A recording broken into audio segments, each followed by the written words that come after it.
of aging. Welcome to our new aging revolution. Uh, if you see something on my nose, that's another issue that comes sometimes with aging, some kind of sun-related skin damage that needed to be removed through the use of nitrous. I guess it's nitrogen oxide or something. I don't know, nitrous oxide. It freezes it and then it makes a scab and it falls off. Okay, this channel is something I'm kind of winging, because I just feel that it's so that there's such a large number of people at the stage of life which requires rethinking.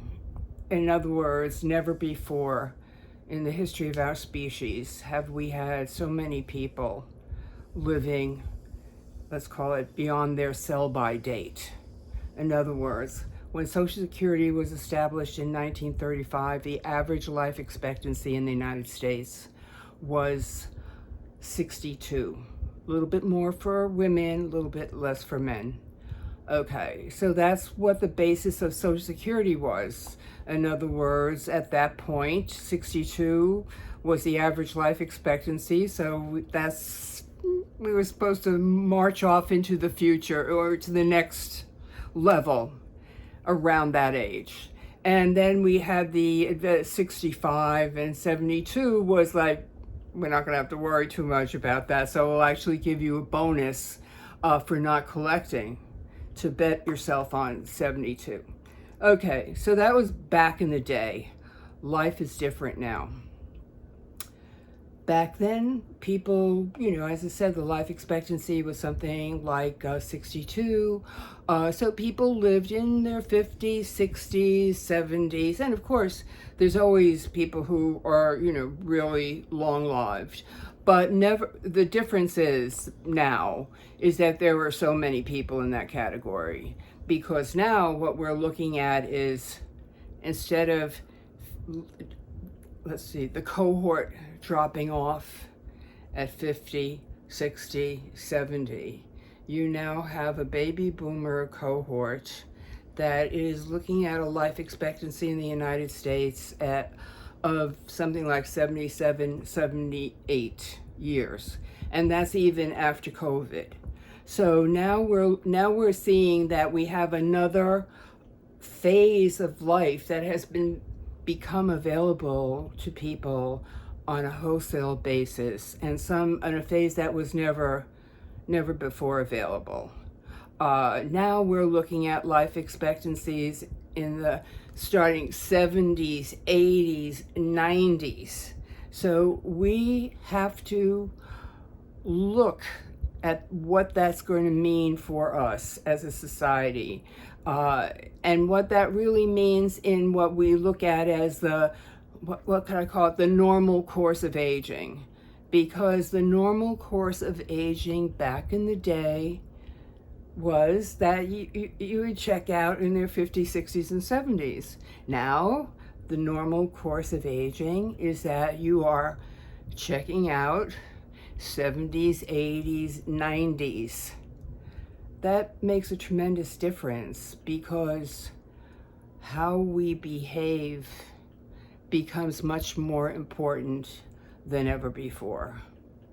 Because the natural, leaves blossom, they function, they dry up, turn colors, and fall off. And so there is a natural physiological process, shall we say, to the human body, just like any other species. Now, I'm talking about this from a person who's just learning. I don't have any professional expertise as a, neurologist, a doctor, or a nurse. I'm not in the medical profession in any way, but I look at things and I invite other people to look at them too. I don't feel that I am reading words off tablets, okay? But what we now have to look at is, how do we just first on an individual level, and it has much larger ramifications, but we could start off at the individual level. How do we deal with this? I sort of like the American Society of Aging phrase, the longevity revolution. And I don't know if AARP is saying that too, but I think that most of the large, important organizations around aging have really zoned in on this more and more as we go forward. So in any case, I was over at the local university, and it was a seminar on clinical trials. And it was at the Center for Healthy Aging, which I thought, wow, that's cool. So, again, above my pay grade, I went and listened to their presentations about the various clinical trials and how they set up clinical trials and what are the pros and cons of various things. And I thought it was quite interesting. But it got me to thinking in terms of how we, as our medical system or healthcare system, look at aging. In other words, aging on the physical level. Again, there's underlying physiology of aging. Okay, we are biological. We're part of nature. We're an organism that's meant to reproduce, just like any other mammal and any other organism. Okay. So for the vast, what we talk about, 60,000, 70,000 years of human evolution from some other, hominid forms, whatever the number. For all those years, we have a certain biological function underlying whatever kind of head trips we put ourselves on. Okay. So the reality, and it's much more related to the earlier years of our species, the basic baseline of our species, than any other new developments that we've been producing. Okay, so basically, I find it funny. You start losing collagen in your face, like you don't have to be pretty anymore because you have 5 kids. Okay, that's done. Then you start losing muscle mass in your 30s. Okay, now again, it's really going back to basic survival. You're gradually becoming a waste of protein, and now you're reproduced successfully, and you have to nurture those new citizens, shall we say. That's your job. And of course, as I said, it relates to, Marx used to use the term species nature. Our species nature. Now, he was right about one thing, which is that we create our reality. We are social beings who create reality in the context of our interacting. Okay, but so I got a little sidetracked there. But we're going, as we go forward, we have to really understand that we as humans have definitely our, Homo sapiens thinking.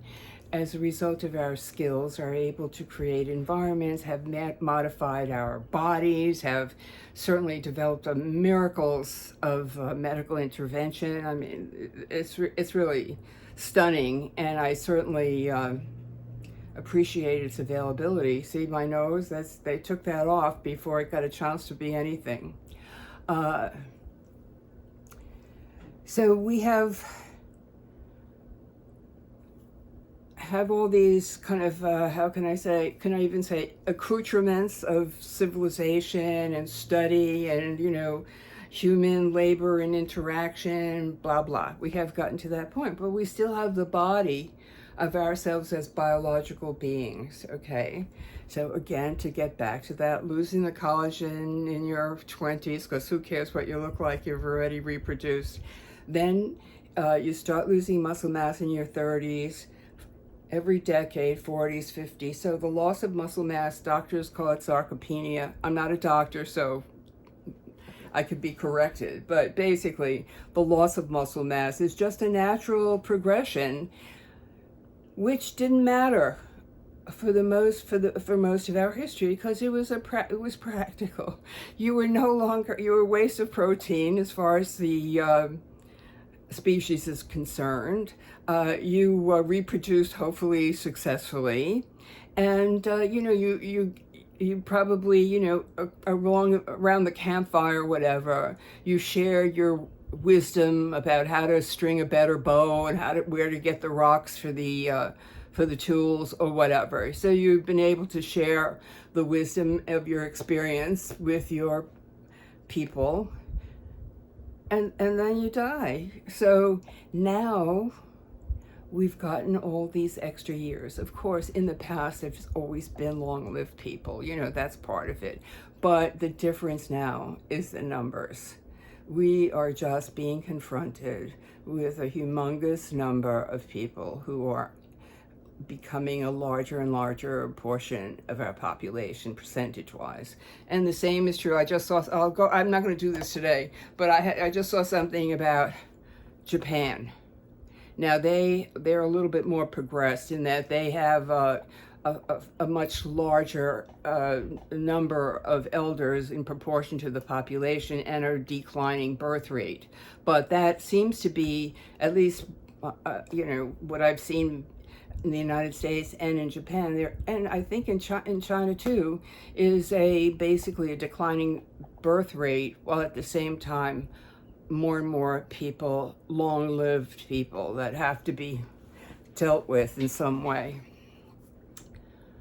Now, I don't know if anybody remembers that movie, Soylent Green. They had a solution.